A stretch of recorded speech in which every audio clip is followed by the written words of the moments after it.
है तो टीएलपी आ जाती है। पिंडी इस्लामाबाद को तो उन्होंने अपना दूसरा घर समझा हुआ है, हर जगह पे रोड्स वगैरह ब्लॉक है। आप नहीं समझते, आखिरी बार कब आए थे? आप नहीं समझते, आखिरी बार कब आए थे? देखिए हमें तो हर वक्त ब्लॉकेज मिलती है और मोस्ट ऑफ द टाइम ये बात ये बात गलत है, ये बात गलत, ये गलत है, ये गलत बात है। आपने तो मीडिया पे मेरे हाल में कुछ देखा ही नहीं है। नहीं बिल्कुल देखा है। आखिरी धरना जेलम और वजीराबाद तक जाके रोक दिया गया, महंगाई के खिलाफ था। देखिए महंगाई के खिलाफ धरना हुआ, बिल्कुल हुआ।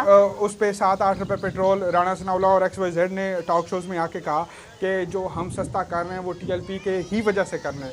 हम इस बात में बहस में जाएंगे कि क्या ये इतना लंबा आपके पास बहुत सारा कुछ होता है, लेकिन मकसद वहाँ पे आ जाता है कि क्यों आप भी एक सही बात है तर्जुमान है एक सियासी जमात के, तो क्या आप ये नहीं समझते कि हमें कोई इस तरह का लाया अमल अपनाना चाहिए जिससे आवाम को कम से कम तकलीफ हो? चलें मुझे बताएं कि हम अपोजिशन में बैठ के कौन सा लाया अमल अपनाएं?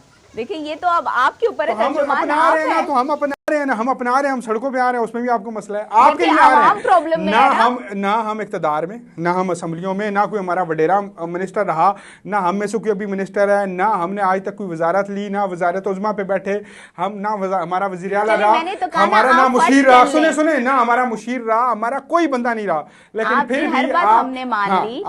हम ये कहते हैं कि आप फर्ज कर लें कि भाई आपको हमने हुकूमत दे दी, फॉर एग्जांपल हमने एक दिन की हुकूमत आपको दे दी, फर्ज कर लेते हैं, तो आप उसमें क्या मुझे 2-3 प्रैक्टिकल सॉल्यूशंस बता दें कि हाँ जी हम उसे एक दिन में, उन 24 घंटों में हम ये काम कर देंगे आवाम के लिए। अब मैं आपको बताऊं कि इंशाल्लाह हुकूमत ये पाकिस्तानी अवाम देगी और एक दिन की हुकूमत नहीं होगी। मेरे मुल्क में इनकलाब आएगा, इनकलाब आएगा और वो दीन के नाम पे आएगा और इसका हल ही आखिर में दीन है, क्योंकि हमने अपनी आने वाली जनरेशन को कुरान देना है, करीम आका की हुर्मत देनी है, और हमने ये घटिया किस्म के लिबरल्स नहीं अपने आके बिठाने जो IMF के गुलाम हो, गुलाम दर गुलाम हो, जो सिर्फ उस टाइम बात करें जब जेलों के अंदर हों तो ये नेल्सन मंडेला बन जाएं, बाहर निकलें तो ये कोई पूट पालशियन बन जाए।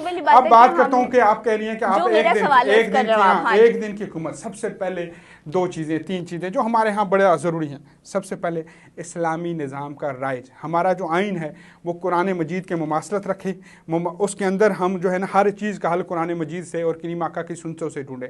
दूसरी चीज़, सूद उसी दिन बंद हो जाएगा, ना बैंक सूद देंगे और ना हम सूद पे कर्जे लेंगे और ना सूद से कर्जे दिए जाएंगे। तीसरी चीज़ जो सबसे ज़्यादा ज़रूरी है, मुल्क के अंदर तालीम का निज़ाम राइज किया जाए, ये पुल्लों के ज़्यादा बच्चों की जनरेशन, इस जनरेशन के दिमाग को बेहतर किया जाए। ये जो 2-2.5 करोड़ बच्चा बाहर है स्कूलों से, इसको अंदर किया जाए। पाकिस्तान दूसरे नंबर पर आ चुका है। तीसरी चीज़, बेहयाई को कम करेंगे। बहुत सारी चीज़ों का हल बेहयाई है, बहुत सारी चीज़ें। बेहयाई की डेफिनेशन ये है, क्लब्स खुलते रहे पूरे पिंडी इस्लामाबाद में, कैफे वो तो पहले भी थे, वो बंद करेंगे ना। पहले से मुराद क्या हम छोड़ दें भी? नहीं वही वाली बात है कि देखिए हर हो गए हैं तो भैया अब रहने दें। हर चीज के लिए सफीम पाउडर इस मुल्क में यूनिवर्सिटी में बच्चियों को दिया जा रहा है। आपकी भावलपुर की यूनिवर्सिटी का वाकया अब आप क्यों नहीं बोल रही? मुझे 7-8 दिन पहले हमने व्लॉग बनाया, आपने बनाया, हमने टीवी पे बोला, क्यों भूल गए आप लोग? 524 बच्चियों की नंगी तस्वीरें निकली हैं, उसको क्यों नहीं लटकाया गया अभी तक? क्यों उसके पीछे? तो मैं वही कह रही हूँ, आपको यही बता रहा हूँ, क्यों नहीं लटकाते? ये इस बात पे तो आप ही है ना। हम लटकाएंगे। हम अगर आए, हमारे अगर बस में हुआ, हमारे कुछ भी बस में हुआ, तो हम सबसे पहले यही काम करेंगे, लटकाने। बस ये देख लें आपकी ये चीज रिकॉर्डेड जा रही है और हमने इस चीज को दोबारा रिपीट करना है। जैसे हमने पहले भी ये बात की है कि भाई महंगाई की जब भी बात होती थी तो टीएलपी ने जिम्मेदारी उठाई है, किसी हुकूमत ने नहीं उठाई है। मेरे कायदे मोहतरम की एक बड़ी पंच लाइन है जिसको सुनते हैं तो ईमान ताज़ा होता है कि मर जाएंगे, जालिम की हमायत ना करेंगे। हमने तो, आपको पता है इस मुल्क में छोटे छोटे नमरूद और फिरौन पैदा हो चुके हैं। आप तो बड़े आसानी से कह रही हैं कि क्या हो गया बगैरती। आपके यहाँ बगैरती की डेफिनेशन क्या है? आप मुझसे पूछ लीजिए। वो जरूरी है ना।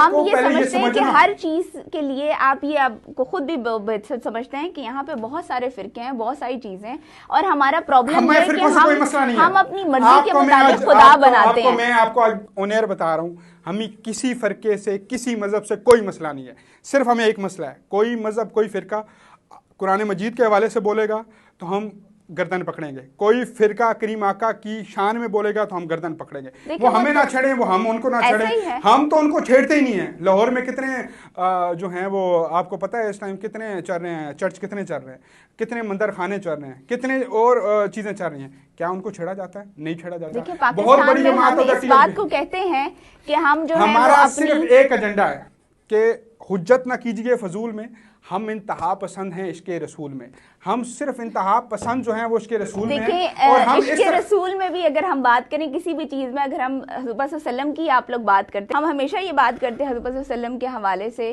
कि उन्होंने हमेशा एक बैलेंस लाइफ गुजारी है, उन्होंने हमें एक बैलेंस तर्ज ज़िंदगी दिया है। तो उन्होंने कहीं पे भी एक्सट्रीमिज्म की बात नहीं की है, तो आप भी एक्सट्रीमिज्म की बात नहीं कीजिए। थोड़ा सा आपको इधर सही भी करना होगा अपने आप को। एक्सट्रीमिज्म आपके यहाँ क्या है कि कोई आका की शान में गुस्ताखी करे हम चुप हो जाएं? नहीं, हम तो ये नहीं कह रहे। आपके यहाँ क्या है कि कुरान मजीद की कोई गुस्ताखी करें हम चुप हो जाएं? देखिए, वो तो एज अ मुसलमान हर किसी को तकलीफ होती है, तकलीफ नहीं होगी, लेकिन हर कोई इसका एहतजाज करता है। ईमानी जज्बात हैं, आपका जज्बा अपनी जगह, मेरा जज्बा अपनी जगह। मेरा जज्बा यही कहता है और बारहा यही कहेगा कि जो हुर्मत रसूल पे बोलेगा मैं उसके सामने खड़ा हूँगा, बेशक वो मेरी जान जाती है तो जान जाए। कुरान मजीद की हुर्मत के हवाले से जो कुछ बोलेगा वो अब मेरे बस में हुआ, मेरी जान के बस में हुआ तो एक जाने क्या 100 जाने जाएं, लेकिन हुर्मत रसूल पर हमें आप खुद मुझे एक बात बताएं बात कि अगर कुरान मुसलमानों से निकाल दिया जाए तो मुसलमानों के पास बचता क्या है? वो किस चीज़ का मुसलमान है? और आज जिस 26 करोड़ का मुल्क है उसके अंदर मिनॉरिटीज़ कोई भी हो, आप ये समझते हैं कि मुसलमानों के पास कुरान की तालीम